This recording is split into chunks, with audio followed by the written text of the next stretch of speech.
यशोदानन्दन व्रज जनरञ्जन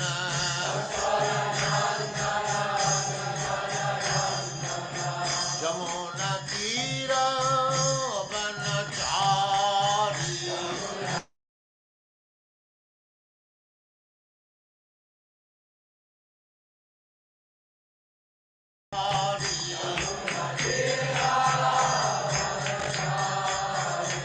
जय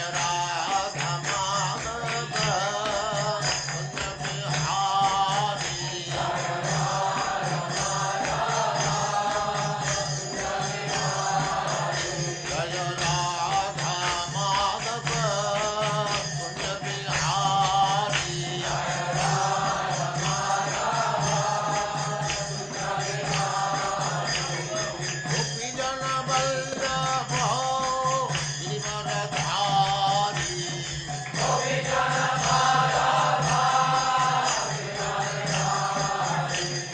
गोपी जन वल्लभ गिरिवरधारी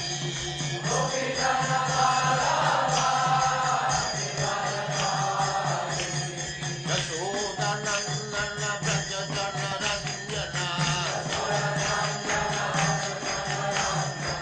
यशोदानन्दन व्रज जनरञ्जन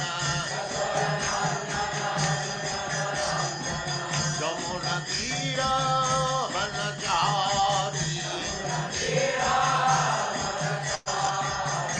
जय राधा माधव कुंज बिहारी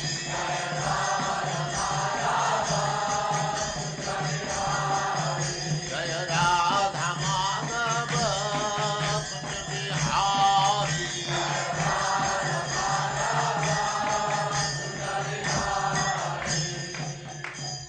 जय ओम नमो भगवते वासुदेवाय। ओम नमो भगवते वासुदेवाय। ओम नमो भगवते वासुदेवाय। ओम नमो भगवते वासुदेवाय।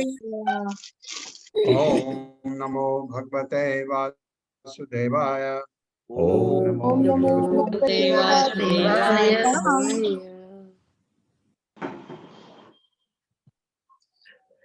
नारायणं नमस्कृत्य नारायणं नमस्कृत्य नरं चैव नरोत्तमं नरं चैव नरोत्तमं देवीं सरस्वतीं व्यासं सरस्वतीं व्यासं ततो जयमुदीरये।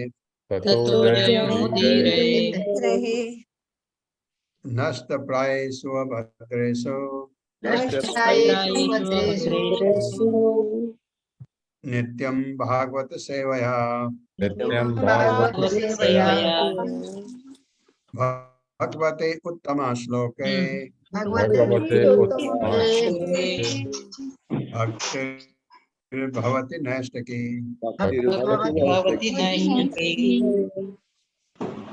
हरे कृष्ण। आप सबका स्वागत है। हरे कृष्ण प्रभु जी दंडवत प्रणाम। 35वें श्लोक से आज तीसरा चतुश्लोकी है और देखते हैं आज दोनों श्लोक हो जाए तो, नहीं तो फिर कल सुबह क्लास नहीं है, परसों सुबह पूरा करेंगे। यथा महान्ति भूतानि भूतेषु उच्चावचेषु अनु, या हम पढ़ सकते हैं भूतेषु उच्चावचेषु अनु।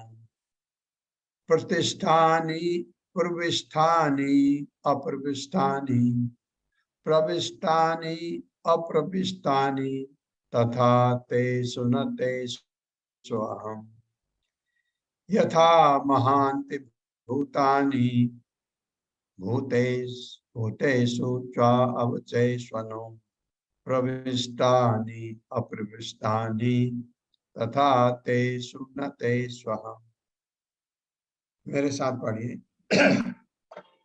यथा महान्ति भूतानि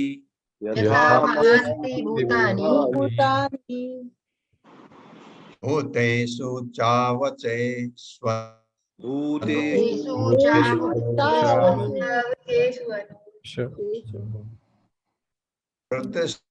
प्रविष्टानि अप्रविष्टानि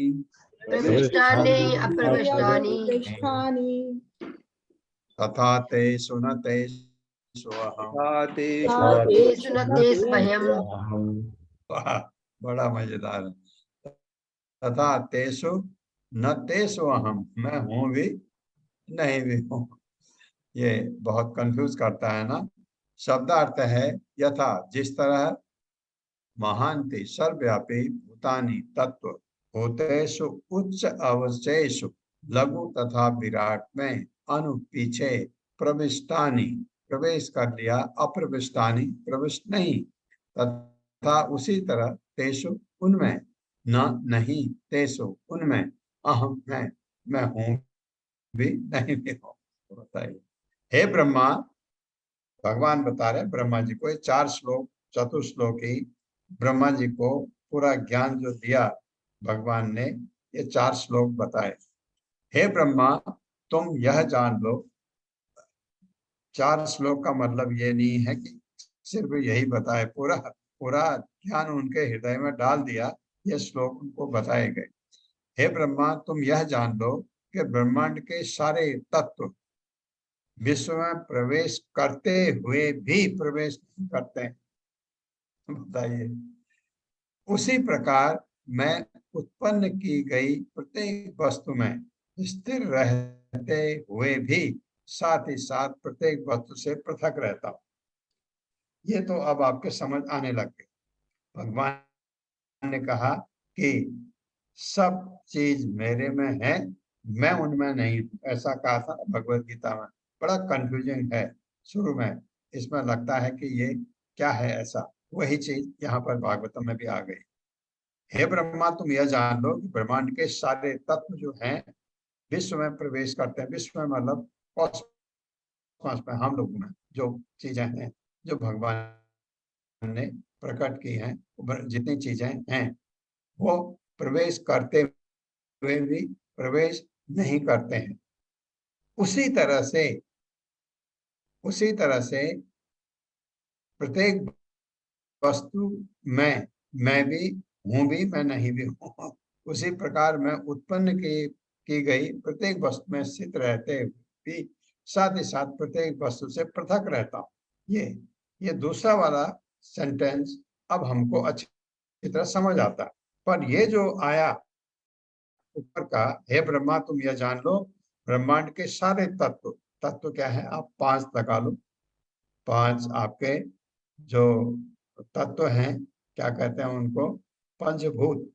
ये पंचभूत तत्व आपके जल, पृथ्वी, आकाश, अग्नि, वायु, ये जो हैं, ये प्रत्येक वस्तु में हम में हैं भी, होते हुए भी और नहीं भी हैं। मतलब हम में भी हैं, बाहर भी है। जैसे आप देखें, पानी है, आपके शरीर में भी है, पानी बाहर भी है। प्रवेश किया लेकिन बाहर भी है। आप ये नहीं कहते कि पानी प्रवेश कर लिया मेरे शरीर में ही है, बाहर पानी नहीं है, ये मतलब है। इसको बहुत सरल है लेकिन पढ़ने में बहुत कॉम्प्लिकेटेड लगता है। मेरे साथ पढ़िए, हे ब्रह्मा, हे ब्रह्मा, तुम यह जान लो कि लोकी ब्रह्मांड के सारे तत्व ब्रह्मांड के सारे तत्व विश्व में प्रवेश करते हुए भी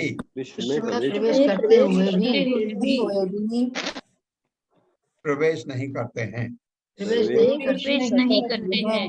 उसी प्रकार मैं उत्पन्न की गई प्रत्येक वस्तु में स्थित रहते हुए भी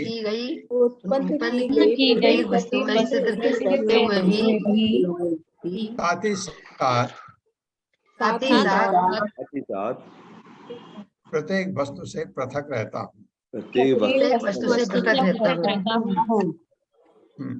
दूसरा तो आपको समझ आता है कि मैं प्रत्येक वस्तु में हूँ लेकिन अलग रहता हूँ। भगवान प्रत्येक वस्तु में परमात्मा के रूप में हैं, लेकिन खुद अपने वैकुंठ में रहते हैं।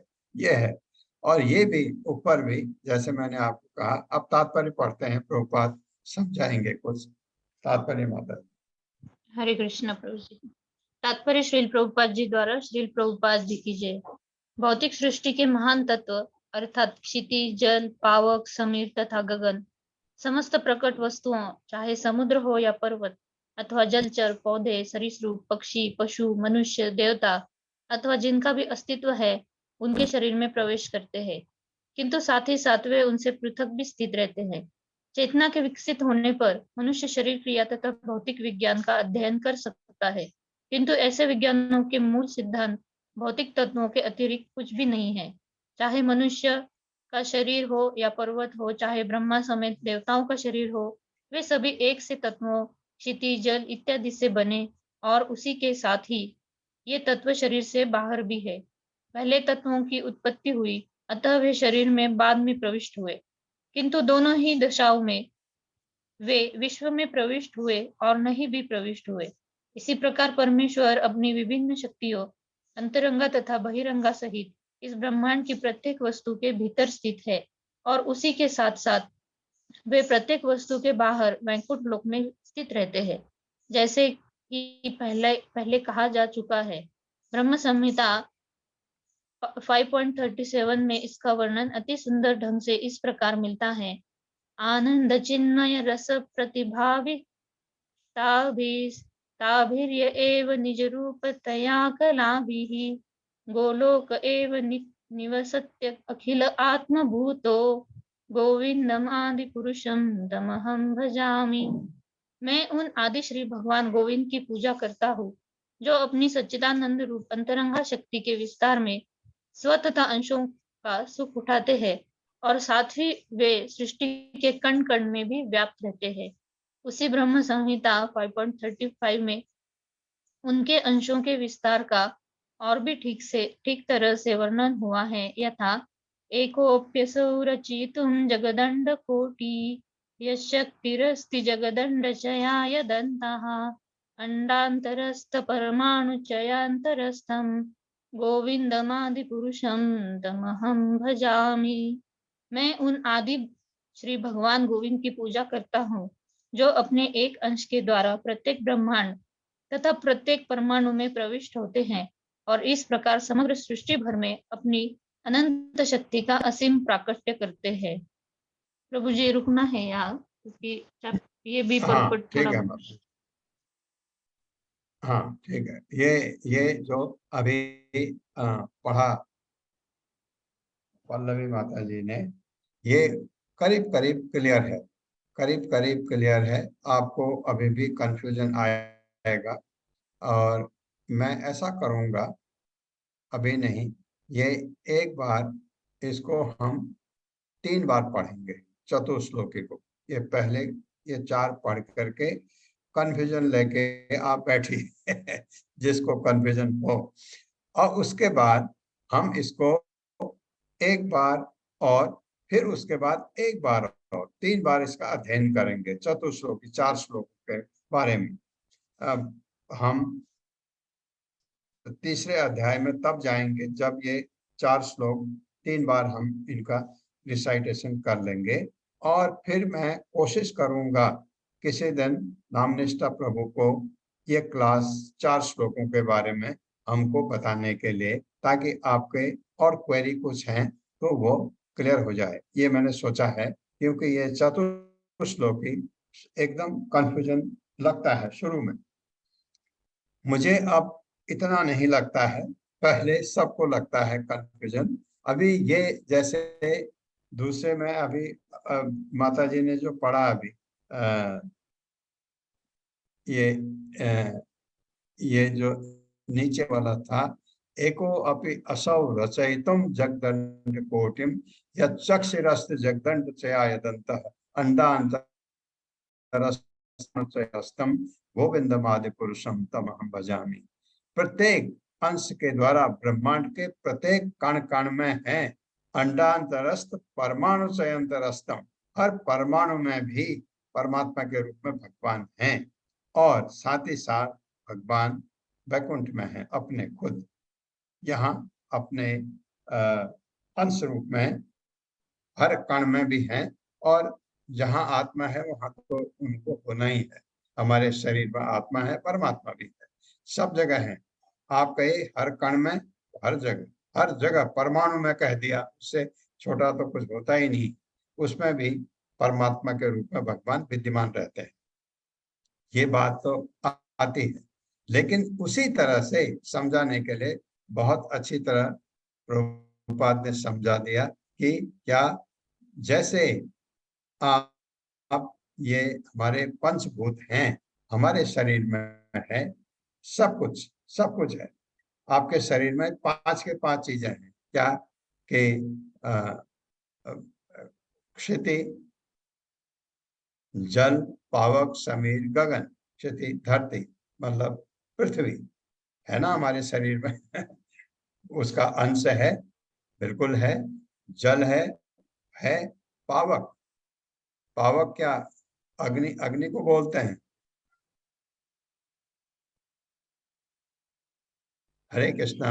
हाँ जी माता जी प्रभु जी। पावक जी अग्नि को बोलते हैं। हैं?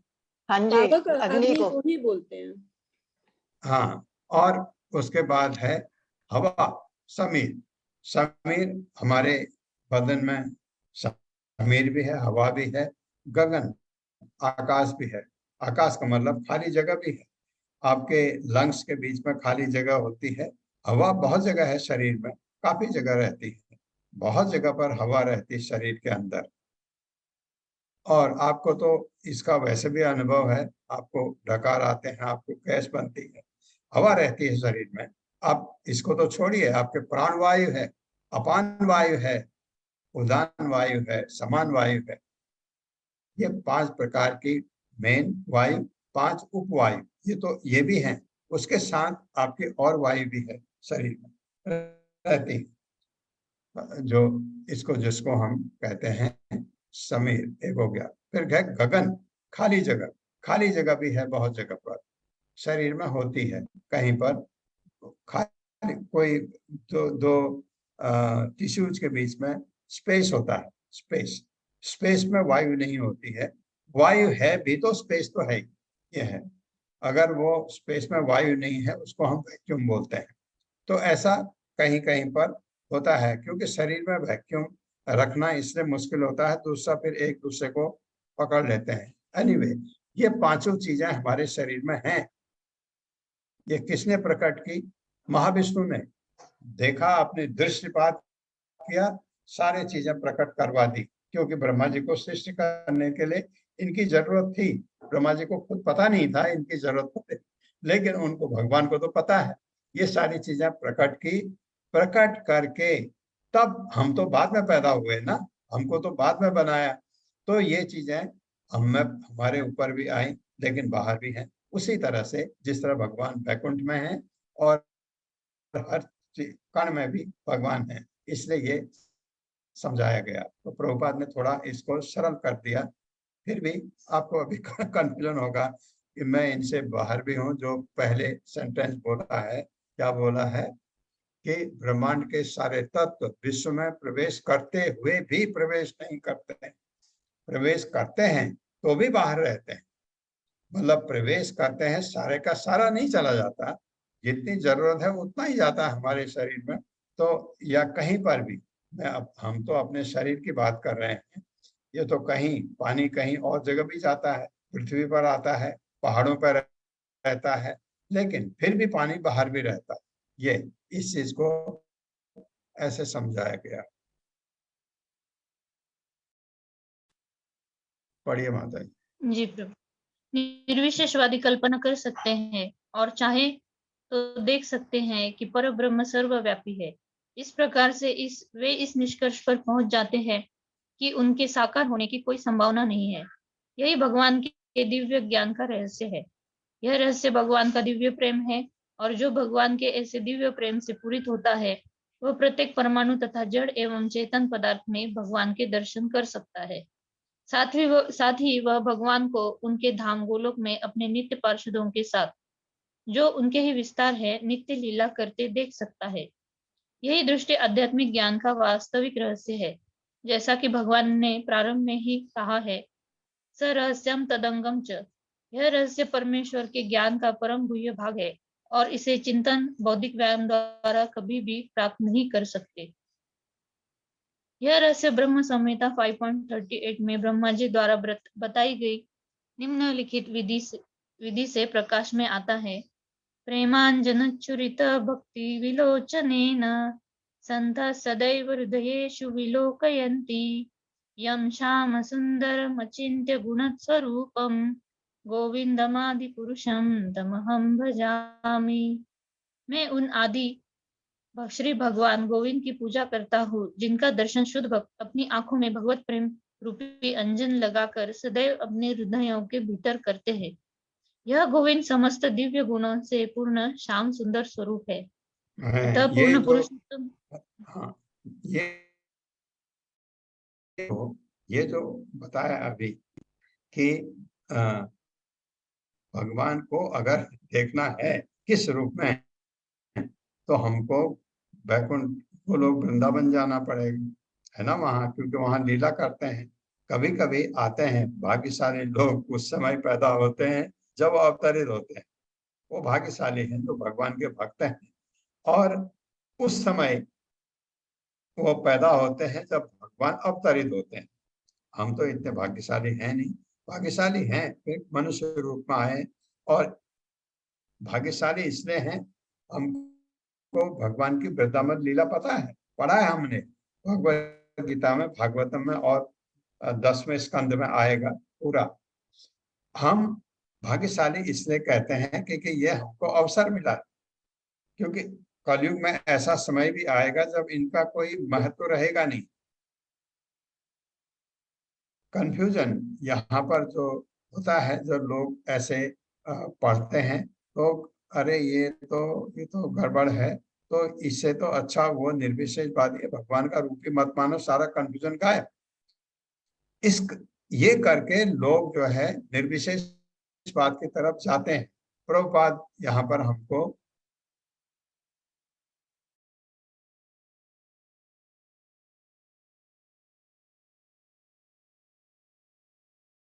अपनी लीला करते हैं, और भगवान का भक्त जो भगवान के जिसके आंख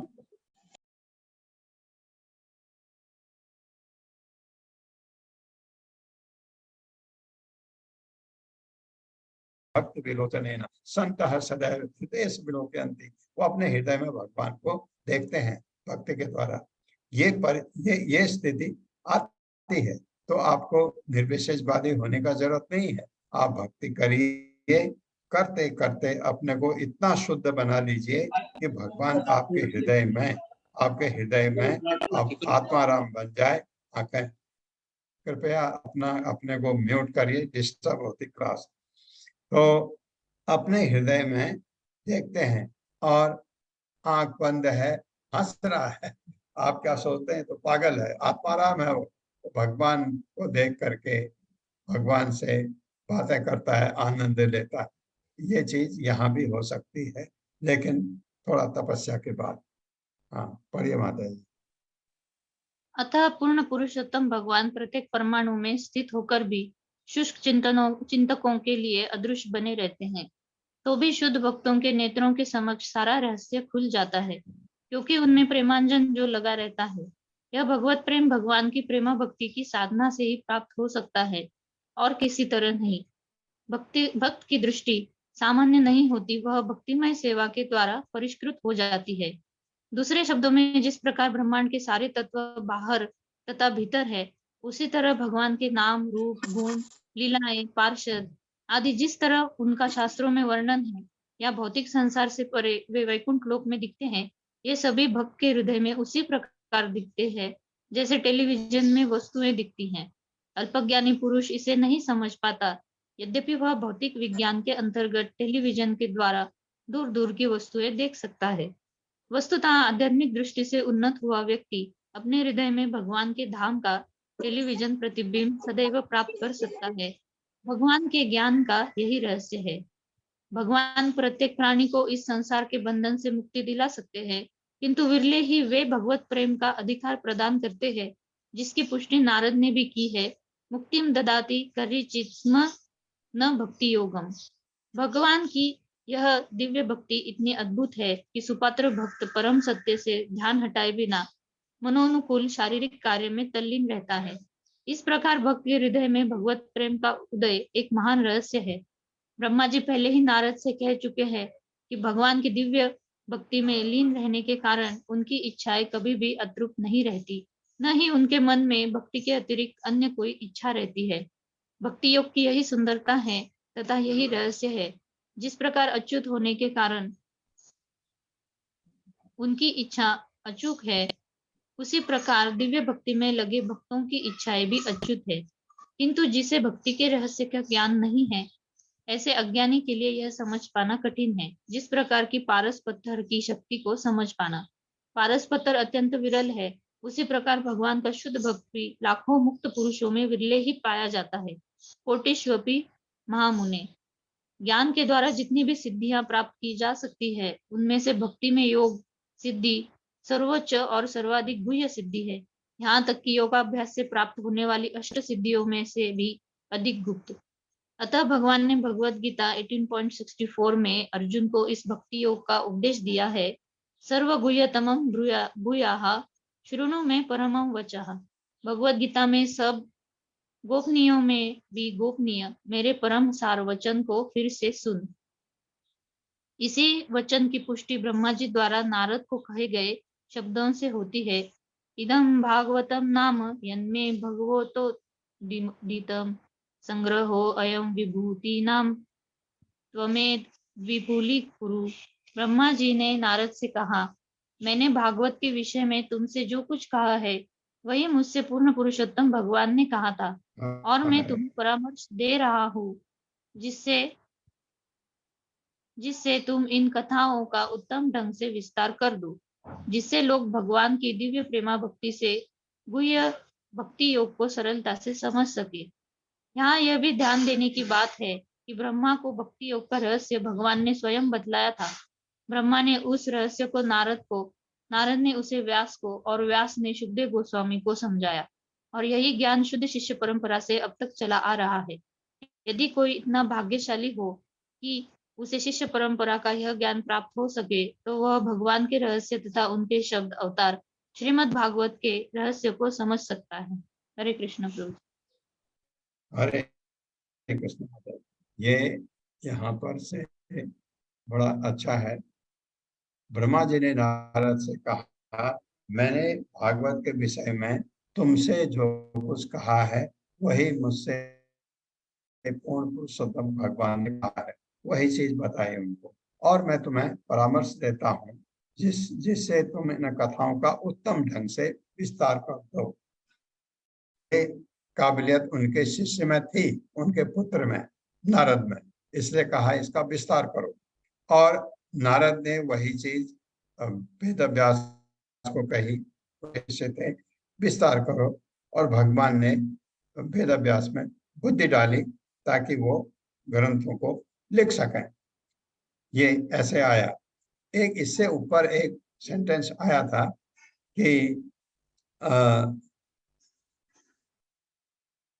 ये भक्ति के रहस्य का किंतु जिसे भक्ति के रहस्य का ज्ञान नहीं, ऐसे अज्ञानी के लिए यह समझ पाना कठिन है, जिस प्रकार पारस पत्थर की शक्ति को समझ पाना। ये एक्चुअली भक्ति भी आप करते हैं तो भगवान आपको मुक्ति तो दे सकते हैं। अगर आप मुक्ति चाहते हैं, मुक्ति का मतलब है हम ये जन्म मृत्यु जरा व्याधि से छुट्टी पाना चाहते हैं, क्योंकि यहाँ बहुत तकलीफ है। इससे मुक्ति तो भगवान आपको दे सकते हैं, लेकिन भगवान भक्ति जो प्रेम भक्ति है उसको बड़ी मुश्किल से देते हैं। क्यों? आपको मुक्ति देना भगवान के लिए कोई कठिन काम नहीं है, बट आपको भक्ति देना, प्रेम भक्ति जो भगवान की होती है, वो भगवान बहुत संभल के देते हैं। जब तक प्रभुपाद या आपके जो गुरु हैं वो भगवान को पूरा रिकमेंड करते हैं, ये गोलोक वृंदावन का आने के लायक है तो भगवान भक्त से सुन लेते हैं, ले लेंगे। अदरवाइज भगवान भक्ति कम इसलिए देते हैं कि भगवान भक्त के अधीन होते हैं। अगर अगर प्रहलाद महाराज ने कहा हाँ पिताजी भगवान इस खंबे में भी हैं, तो भगवान हो ही नहीं सकता कि वहां से उत्पन्न न हो जरूरत पड़ने पर। अगर द्रौपदी कष्ट में है, भगवान की भक्त थी, द्रौपदी को जब तकलीफ है याद किया, भगवान आ गए। ऐसा भक्त याद करे भगवान ना आए, ऐसा हो ही नहीं सकता, क्योंकि वो भक्ति है। ऐसा अगर हम ऐसे बन जाएं, ऐसे हमारे ऊपर है। मीरा भी हमारी तरह पैदा हुई थी, तुकाराम भी हमारी तरह पैदा हुए थे, प्रभुपाद भी हमारी तरह पैदा हुए थे, लेकिन उन्होंने अपना सर्वस्व भगवान को न्यौछावर कर दिया। ये अगर हम भक्ति में कितना आगे बढ़ते हैं ये हमारे हाथ में। अगर हम ऐसा कर सकते हैं कि हमको भक्ति मिल जाए, प्रेमा भक्ति भगवान की, तो भगवान तो भक्त के बस में हो जाते हैं। इसलिए भक्ति भगवान बहुत सरलता से नहीं देते, बहुत परख के।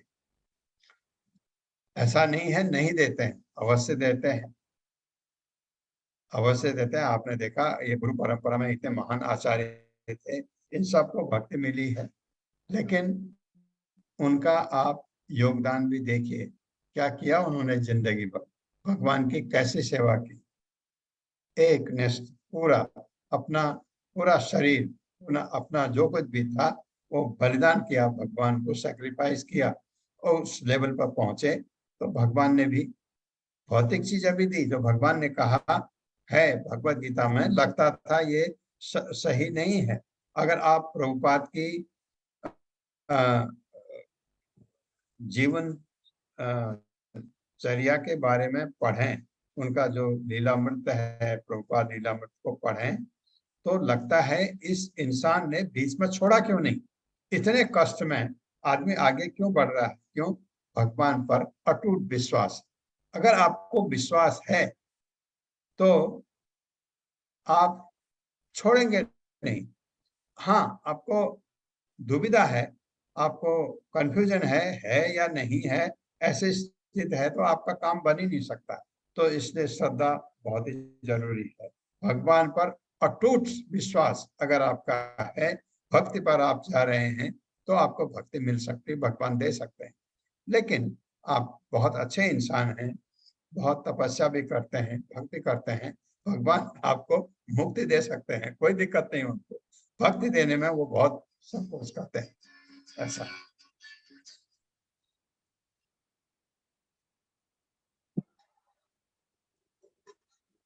36वां श्लोक।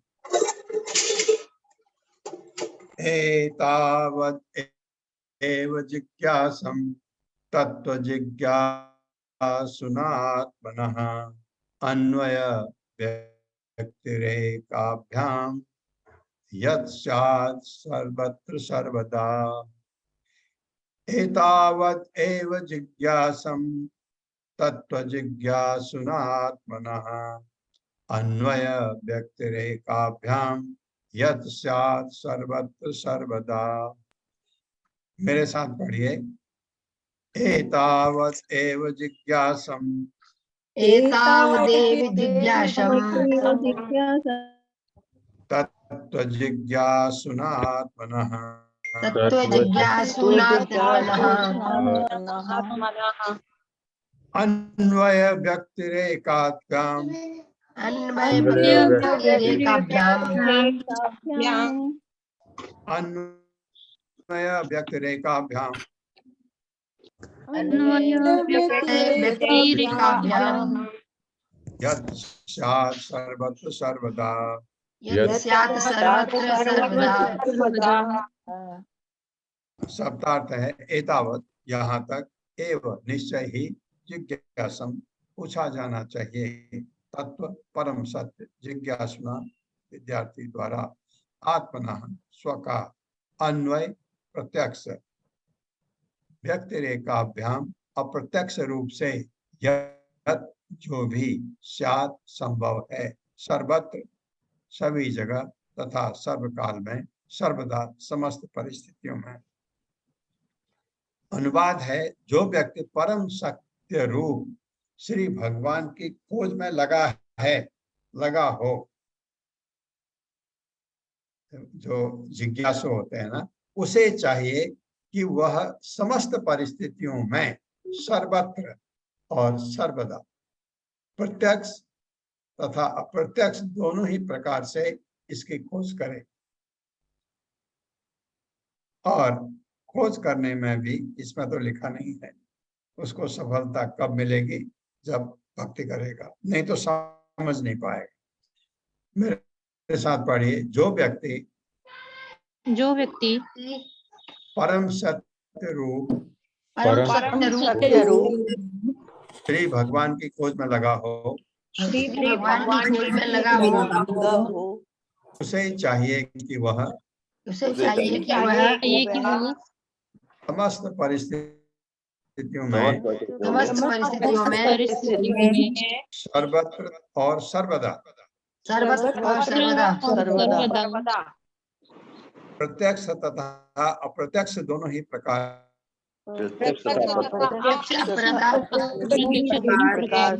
खोज करें, इसकी खोज करें।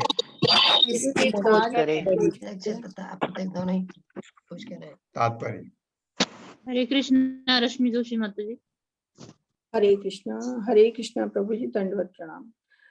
शील प्रभुपाद द्वारा तात्पर्य, जैसा पिछले श्लोक में कहा गया है, भक्ति योग के रहस्य को जान लेना ही जिज्ञासु के लिए समस्त जिज्ञासियों की परम अवस्था या उनका परम लक्ष्य है।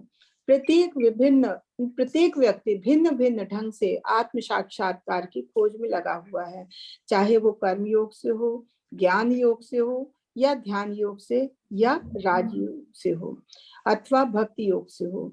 प्रत्येक चेतना युक्त जीवात्मा का कर्तव्य है कि आत्म साक्षात्कार में प्रवृत्त हो।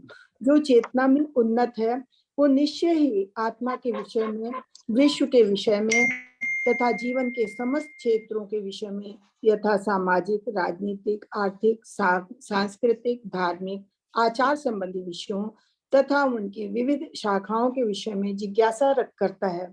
किंतु यहाँ पर तो ऐसी समस्त जिज्ञासाओं के लक्ष्य को बताया गया है। वेदांत सूत्र दर्शन जीवन विषयक इसी जिज्ञासा से प्रारंभ होता है और भागवत ऐसी समस्त जिज्ञासाओं का इस बिंदु तक अथवा समस्त जिज्ञासाओं के रहस्य का उत्तर देता है। ब्रह्मा जी चाहते थे कि भगवान उन्हें पूरी तरह शिक्षित कर दें, और यहाँ पर भगवान द्वारा दिया गया उत्तर 4 संक्षिप्त श्लोकों में अहमेव श्लोक से लेकर एताव देव तक है। यही आत्म साक्षात्कार विधियों का समापन है।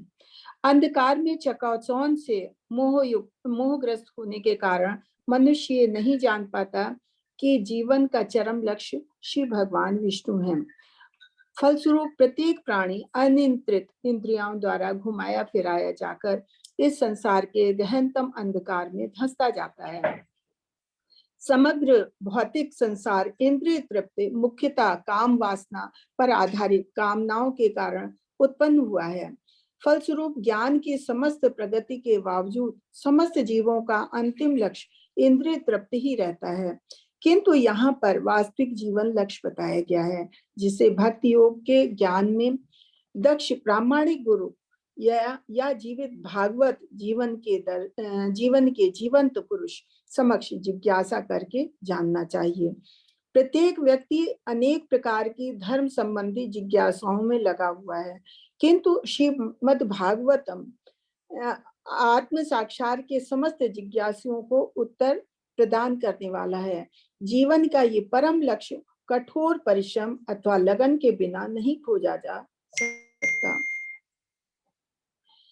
जो व्यक्ति ऐसी सच्ची जिज्ञासाओं से प्रेरित होता हो, उसे चाहिए कि ब्रह्मा जी की शिष्य परंपरा के प्रामाणिक गुरु से पूछे। यही इस श्लोक में निर्देशित है। क्योंकि भगवान ने इस रहस्य को ब्रह्मा जी के समक्ष प्रकट किया था। अतः आत्म साक्षात्कार संबंधी सारी जिज्ञासाएं ऐसे गुरु के समक्ष प्रकट की जानी चाहिए जो शिष्य परंपरा से मान्य भगवान का सीधा प्रतिनिधि हो।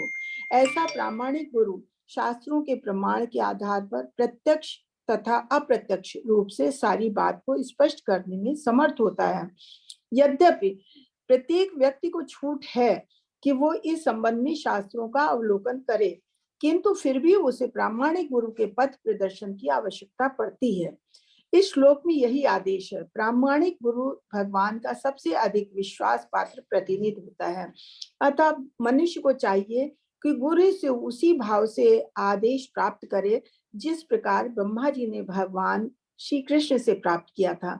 उस शिष्य परंपरा में प्रामाणिक गुरु कभी भी अपने को भगवान नहीं कहता।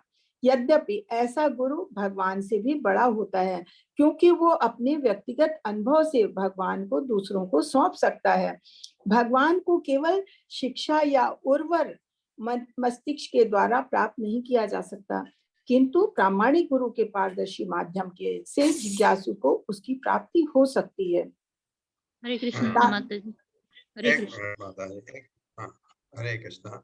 हरे इसमें कृष्ण। जो बताया गया कि जो अभी तक प्रभुपाद ने लिखा है कि जिज्ञासु जो है हर एक को जिज्ञासा होती है। हर एक जो नास्तिक हैं, जो असुर हैं, यहाँ तक कि उनको भी जिज्ञासा होती है कि ये शरीर क्या है, हम क्या हैं, और भगवान है। तो जब उनको कुछ होता है, वो असुर तो भगवान को मानते ही नहीं, वो कुछ असुर बन जाते हैं उस कारण लगा कि हाँ ये कंफ्यूजन है, इसको छोड़ो, आराम से जियो, भगवान की का कोई मतलब नहीं, अपनी मेहनत करो, कमाओ, खाओ, ये मतलब पशु जीवन हो गया। दूसरा होता है लोग ये सोचते हैं कि है क्या चीज है, थोड़ा समझने की कोशिश की जाए, तो वो जब देखते हैं बहुत सारे तरीके हैं, ध्यान योग है, हठ योग है, ये आपका अष्टांग योग है, कर्म योग है, ज्ञान योग है और भक्ति योग है। ये योगों के बारे में थोड़ा थोड़ा हमने भगवत गीता में 6ठे अध्याय में पढ़ा, तो समझ आया कि ये हम अगर भगवत धाम जाना चाहते हैं तो सबसे सरल तरीका भक्ति योग। आपको कारण भी पता है, क्योंकि भक्ति योग शुरू करना बहुत ही सरल है और योग बहुत कठिन है। आज के परिप्रेक्ष्य में वो संभव भी नहीं है, बस असंभव नहीं है, पर हर एक के लिए संभव नहीं। उसमें शुरुआत में ही बहुत कठिनाई होती है, क्योंकि शुरू में ही बिगिनिंग में ही आपको अपने मन को कंट्रोल करना है, जो हो नहीं सकता। इसलिए भक्ति योग सबसे बताई गई है और है भी। हम भक्ति योग हम सब लोग कर रहे हैं, आप लोग सब कर रहे हैं। हरे कृष्ण जपना कोई कठिन काम नहीं है। दूसरा कठिन क्या है कि भक्ति में जाने के लिए हमको अपने जो सकाम कर्म हैं उनके फल को त्यागना है। तो त्यागने के लिए भी हमने डिसाइड किया इस क्लास ने कि हम त्याग नहीं सकते तो क्या कर सकते हैं, भगवान के ऊपर छोड़ सकते हैं। इसका फल आप जो दोगे मैं इसको स्वीकार करूंगा। ये मेरे में अगर आ जाए तो मैं भक्ति में आगे बढ़ सकता हूँ। नहीं, ये तो मुझे ही चाहिए और पॉजिटिव फल चाहिए। अब मुझे चाहिए कि ये फल भी दो और अच्छा ही होना चाहिए। ये थोड़ा कठिन है, वहां पर आप भक्ति से हट सकते हैं। अगर आपको इतनी समझ आ जाए कि जो मिलेगा मैं स्वीकार करूंगा, ये होता तो है। आप देखिए, आपके एथलेटिक आपने देखा है, ट्रैक में गेट सेट रेडी गो करके फायर होता है, सब भागते हैं। सब इसलिए भागते हैं कि वो फर्स्ट आए, लेकिन फर्स्ट तो एक ही आता है। वो एक्सेप्ट कर लेते हैं, कोई सेकंड आया, थर्ड आया, एक्सेप्ट, कोई नहीं आया वो भी एक्सेप्ट कर लेता कि फिर वो सोचता है चलो मैंने अपनी तरफ से प्रयास किया। ये यही चीज भक्ति में भी है कि अगर हमने ये सोचा कि मुझे मिलना ही है, वो गलत है। मैं परिश्रम करूंगा अपनी तरफ से, जो फल मिलेगा एक्सेप्ट करूंगा। जब आप भौतिक जगत में एक्सेप्ट करते हैं तो भगवान के साथ खिलवाड़ क्यों? ये अगर हम शुरू करते हैं तो भक्ति योग बहुत सरल हो जाती है। फिर आगे करके प्रैक्टिस करते करते करते करते आपको एक परिस्थिति ऐसी आती है, फिर आपकी उम्र भी बढ़ती है और आपको लगता है जैसे आप यंग हैं, बच्चा है 15-20 साल का, उसको ये चीज समझ नहीं आती है। लेकिन वही लड़का जब बड़ा होता है, पढ़ाई करके अपने जॉब में आ जाता है, उसको समझ आने लगता है हाँ कि एक्सेप्ट करना बेटर है, जो भी मिला एक्सेप्ट करना बेटर है। ये चीज हमको, जब मैं ये प्रैक्टिस कर रहा हूँ तो मेरा बच्चा या मेरी बेटी या मेरा बेटा वो देखते हैं कि मेरे माँ बाप ऐसा करते हैं, कठिन परिस्थिति में भी वो स्वीकार करते हैं, जो आता वो सीख लेते हैं इस चीज को, उनके जीवन में बहुत काम आता है ये चीज। तो भक्ति योग इसमें जो है, आपको पता है कि भक्ति योग ही हमको भगवत धाम ले जा सकती है। और भगवान को समझना, बिना भक्ति के हम समझ नहीं सकते हैं। जब आप भक्ति करते हैं तो पहला कंडीशन भक्ति में क्या है कि आपकी भगवान के ऊपर श्रद्धा होनी चाहिए। श्रद्धा नहीं है तो आगे बढ़ ही नहीं सकते हैं। तो ये चीजें, श्रद्धा, फिर साधु संगा, फिर भजन क्रिया, अनर्थ निवृत्ति, गंदगी जानी चाहिए। हमारे शरीर में इतनी गंदगी है, इतनी हृदय में, शरीर तो गंदा है ही, बल है शरीर के अंदर, लेकिन हमारा हृदय उससे भी, बल से भी गंदा है।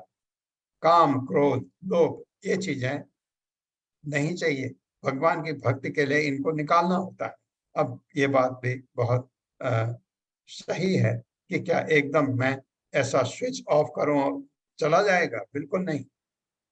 मुझे परिश्रम करना है, मुझे भगवान शांत होकर के जपना है। बिल्कुल। तृणातपि सुनिचैना तरोरपि सहस्र अमानिना मान देना कीर्तनिया सदा हरि।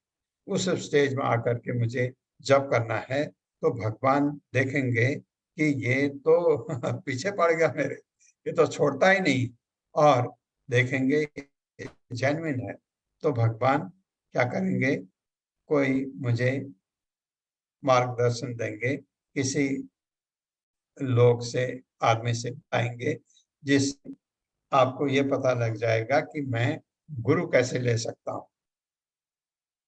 तो गुरु जो है, ये भी भक्ति में आपके गुरु बहुत सारे हो सकते हैं। शिक्षा गुरु, शिक्षा गुरु वो है जिनसे आप सुनते हैं, समझते हैं। ये एक नहीं, दसों हो सकते हैं। आपने एक गुरु से सुना, और लेकिन दसों हो सकते हैं परंपरा वाले, बाहर नहीं जाना आप। और फिर दूसरे भक्त से आपने सुना, हाँ उन्होंने एक चीज और ऐड कर दी, आपको अच्छा लगा कि और ज्ञान हो गया, वो भी आपके शिक्षा गुरु। तीसरे भी शिक्षा गुरु हैं। ये प्रभुपाद ने बहुत स्ट्रीमलाइन कर दिया ताकि आपको कठिनाई ना हो। दीक्षा गुरु आपका एक होता है जो आपको दीक्षा देते हैं। दीक्षा गुरु एक्चुअली वही है जो आपको रास्ता दिखाते हैं। अगर आपको, सपोज करो, मैं वैसे उदाहरण दे रहा हूँ, आप गए, अब भगवान के पास गए आप, मोटा उदाहरण दे रहा हूँ, भगवान के पास ऐसे नहीं जा सकते, गए आप, भगवान कहते हैं आप कौन है, क्या बताओगे आप? मैं एक ऐसा इंसान हूँ। भगवान कहते मैं तो तुमको जानता नहीं। अगर आप कहेंगे भगवान मैं प्रभुपाद का शिष्य हूँ, ओ अच्छा, अपने भक्त को भगवान जानते हैं, अच्छा ठीक है, पहचान गए आपको भगवान। मैं ऐसा मोटा उदाहरण, बहुत गलत उदाहरण दे रहा हूं, लेकिन समझने के लिए। अब गुरु है तो भगवान आपको जानते हैं, क्यों? गुरु भगवान का एक वास्तविक प्रतिनिधि होता है। भगवान देखे आपने नहीं, गुरु देखे हाँ। गुरु को भगवान समझिए, क्योंकि भगवान उनके थ्रू आपसे बात कर रहे हैं, वो रास्ता बताते हैं आपको जाने के। इसलिए गुरु बहुत जरूरी होता है, गुरु का होना बहुत ही जरूरी है अगर हमको वास्तव में प्रगति करनी है भक्ति योग पर। ये इस चीज को बताया है कि प्रमाणिक गुरु, गुरु प्रमाणिक होना चाहिए, गुरु शिष्य परंपरा वाला होना चाहिए। जैसे प्रभुपाद थे, प्रभुपाद के शिष्य जो गुरु परंपरा में हैं, उनसे आप दीक्षा लेते हैं। ऐसा कहाँ पर थे माता जी हम? हरे कृष्णा। हरे कृष्णा। शास्त्रों में इसके हरे कृष्णा। हरे कृष्णा। किसी और को देते पढ़ने के लिए। हरे हाँ, कृष्णा। दीजिए, अशोक प्रभु दीजिए जी। माता जी। अशोक प्रभु जी। हरे कृष्णा। लीना देवी माता जी। हरे कृष्णा माता जी। अशोक प्रभु जी पढ़िए। हाँ हरे पढ़िए कृष्णा प्रभु माता जी। जी। श्री प्रभुपाद जी की जय। श्री प्रभुपाद जी द्वारा शास्त्रों में इसके सीधे निर्देश प्राप्त हैं, किंतु जीवात्माएं अंधकार में चकाचौंध के द्वारा मोहग्रस्त होने के कारण अंधी होने से शास्त्रों के सत्य को खोज पाने में अक्षम रहती है। उदाहरणार्थ भगवत गीता में सारा आदेश भगवान श्री कृष्ण की ओर लक्षित है, किंतु ब्रह्मा जी की परंपरा में प्रामाणिक गुरु के अभाव में अथवा अर्जुन जैसे प्रत्यक्ष श्रोता के अभाव में अनेक अवैध पुरुष अपनी संकों की तुष्टि के लिए इस दिव्य ज्ञान को तोड़ मोड़ कर प्रस्तुत करते हैं। निस्संदेह पर व्योम के क्षितिज में भगवत गीता सर्वाधिक प्रकाशमान नक्षत्र है, किंतु इस महान ग्रंथ की व्याख्याएं इतनी बुरी तरह से तोड़ी मरोड़ी गई हैं कि भगवत गीता का प्रत्येक जिज्ञासु भौतिक चमक दमक के अंधकार में अभी भी पड़ा हुआ है। ऐसे जिज्ञासुओं को शायद ही भगवत गीता से प्रकाश मिल पाता हो। गीता में मुख्य रूप से वही आदेश दिया गया है जो भागवत के इन 4 मूल श्लोकों में प्राप्त है, किंतु अनधिकृत व्यक्ति द्वारा इसकी गलत तथा फैशन पर व्याख्या से कोई सही निष्कर्ष तक नहीं पहुंच पाता। भगवत गीता 18.61 में स्पष्ट उल्लेख है, ईश्वरः सर्वभूतानां हृदयेषु तिष्ठति भ्राम्यन् सर्वभूतानि यन्त्रारूढानि मायया। भगवान परमात्मा के रूप में सभी जीवों के हृदयों में स्थित है और अपनी बहिरंगा शक्ति के द्वारा संसार के समस्त प्राणियों को नियंत्रण में रखते हैं। अतः ये स्पष्ट उल्लेख है कि भगवान परम नियंता है और जीवात्माएं भगवान द्वारा नियंत्रित है। उसी भगवत गीता 18.65 में भगवान आदेश देते हैं, मन मना मद भक्तो मद्याजी माम नमस्कुरु मामे वैश्यस्य सत्यम ते प्रतिजाने प्रियोसि में। इससे स्पष्ट है कि भगवान का आदेश है कि मनुष्य को भगवतों सुखी भगवान का भक्त उन्हीं का उपासक होना चाहिए और भगवान श्री कृष्ण को ही नमस्कार करना चाहिए। ऐसा करने से भक्त निस्संदेह भगवान के धाम को प्राप्त होगा। अप्रत्यक्ष रूप से ये कहा जाता है कि मानव समाज की संपूर्ण वैदिक संरचना इस प्रकार बनी है कि प्रत्येक व्यक्ति भगवान के पूरे शरीर के अंग प्रत्यंग के रूप में कार्य करता है। ज्ञानी पुरुष अर्थात ब्राह्मण भगवान के मुख पर स्थित है, शासक वर्ग अर्थात क्षत्रिय उनकी बाहुओं पर, व्यापारी वर्ग अर्थात वैश्य भगवान के कटी भाग पर तथा श्रमिक वर्ग या शूद्र भगवान के पांवों पर स्थित है। अतः संपूर्ण सामाजिक ढांचा भगवान का शरीर है और शरीर के विविध भाग तथा ब्राह्मण क्षत्रिय वैश्य तथा शूद्र सभी मिलकर भगवान के पूरे शरीर की सेवा करने के निमित्त है। अन्यथा ये भाग एकता की परम चेतना में समन्वित किए जाने के योग नहीं रह जाते।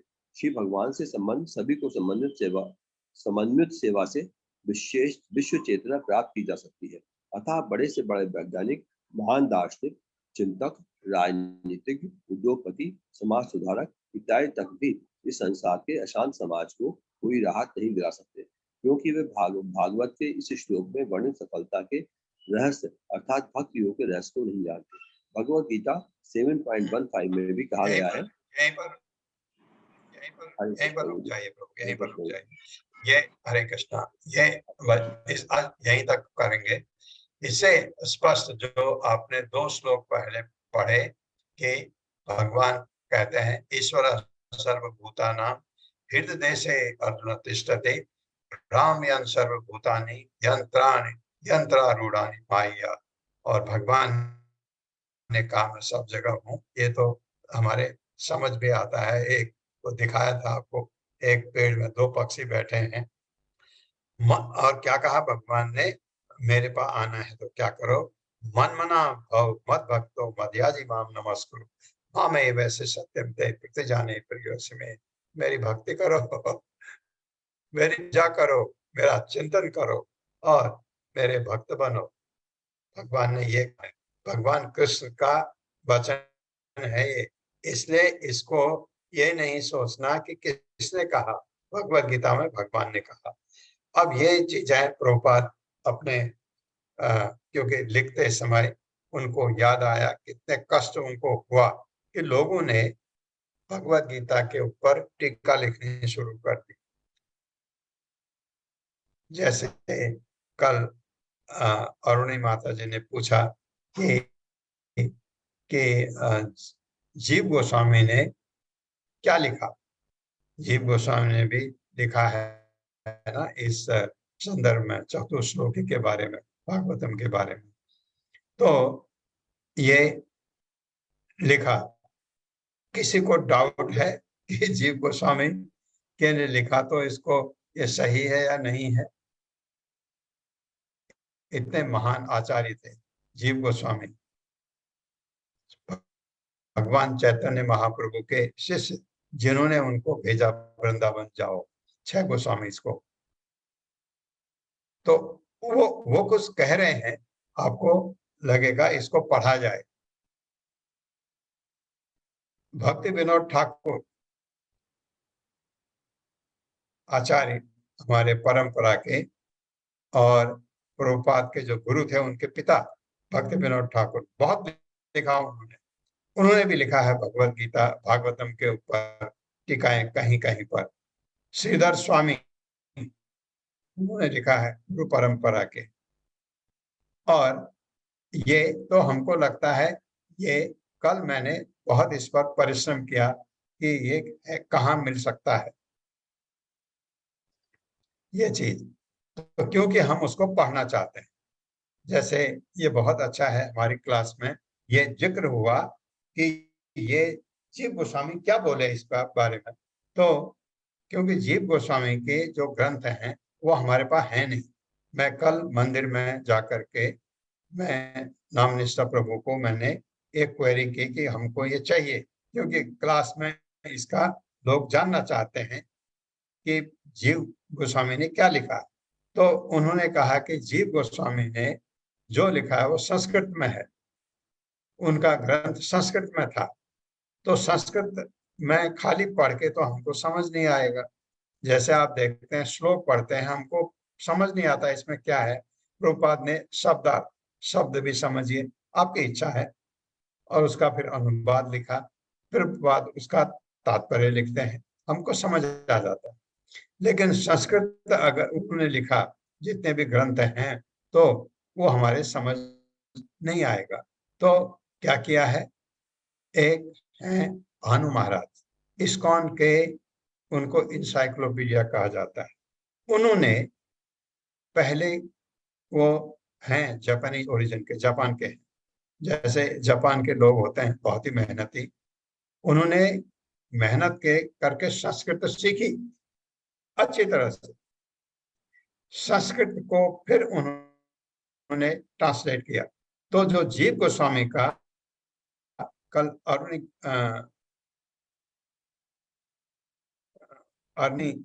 देवीदासी माता जी का मैं उत्तर भी दे रहा हूं अभी, अगर बैठी हैं तो उन्होंने उसको इंग्लिश में ट्रांसलेट किया।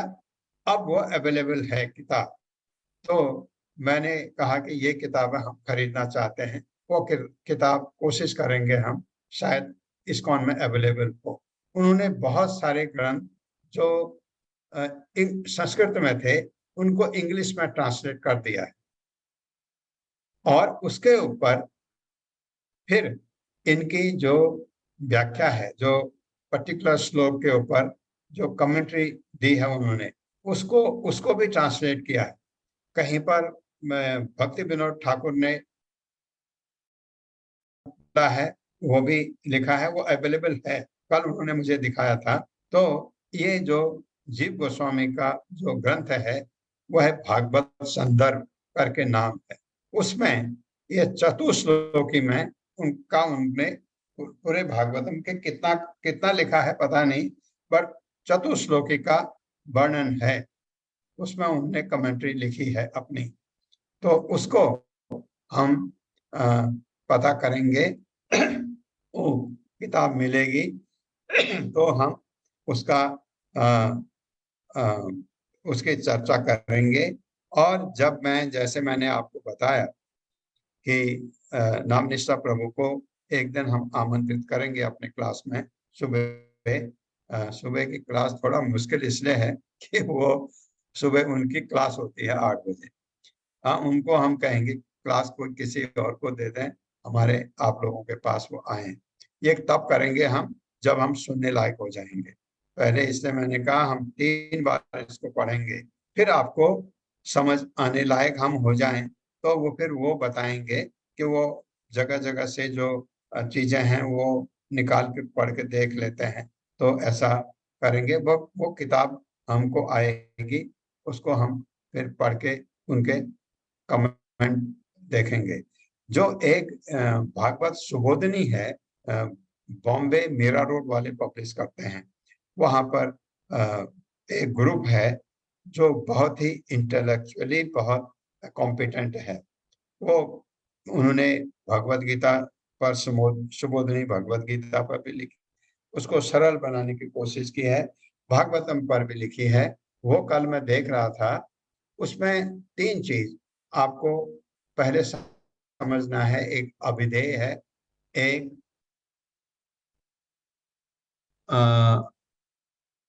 प्रयोजन।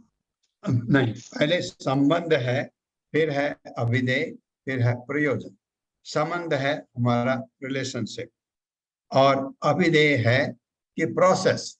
प्रोसेस जैसे आप भक्ति करना चाहते हैं तो इसमें संबंध क्या है आपका भगवान से, ये पता हो। और अभिधेय है प्रोसेस, कैसे आप कर सकते हैं। और प्रयोजन है लक्ष्य, वहां पहुंच कैसे सकते हैं। इस ये इन चतुश्लोकी में भी क्या अभिधेय कहाँ है और प्रयोजन कहाँ है और संबंध कहाँ है, ये समझाया है उन्होंने इसमें सुबोधनी में। तो भागवत सुबोधनी मेरे पास है, मैं कल उन्होंने दिया था मुझे। ये इसमें थोड़ा सा दिया है, ज्यादा नहीं है ये, लेकिन इंग्लिश में है। इसको मैं आपसे शेयर करूंगा अवश्य। तो ये जो है, ये कहा हुआ भगवान का कि भक्ति करो मेरे भक्त बनो, तो हमको वो चीज फॉलो करनी है आगे बढ़ने के लिए। भक्ति में जब आप करते करते हैं तो आपके लिए कोई चीज कठिन नहीं रह जाती। तो ये वाला यहाँ से हम इसको परसों पढ़ेंगे। ये जो आपका भगवत गीता, ये नमाम दुष्कृतम मूढ़ा, ये याद रखे, यहाँ से शुरू करेंगे। ओम अज्ञान तिम्रांधक्ष ज्ञानांजन शलाकया चक्षुरुन्मिलितं येन तस्मै श्री गुरुवे नमः। नमो विष्णुपादाय कृष्ण पृष्ठाय भूतले श्रीमते भक्ति वेदांत स्वामिनिति नामिने। नमस्ते सारस्वती देवे गौरवाणी प्रचारिणे निर्विशेष शून्यवादी पाश्चात्य देश तारिणे। जय हो श्री कृष्ण चैतन्य प्रभु नित्यानंद श्री अद्वैत गदाधर शिवासादि गौर वृंद। हरे कृष्णा कृष्ण कृष्णा हरे हरे, हरे राम राम राम हरे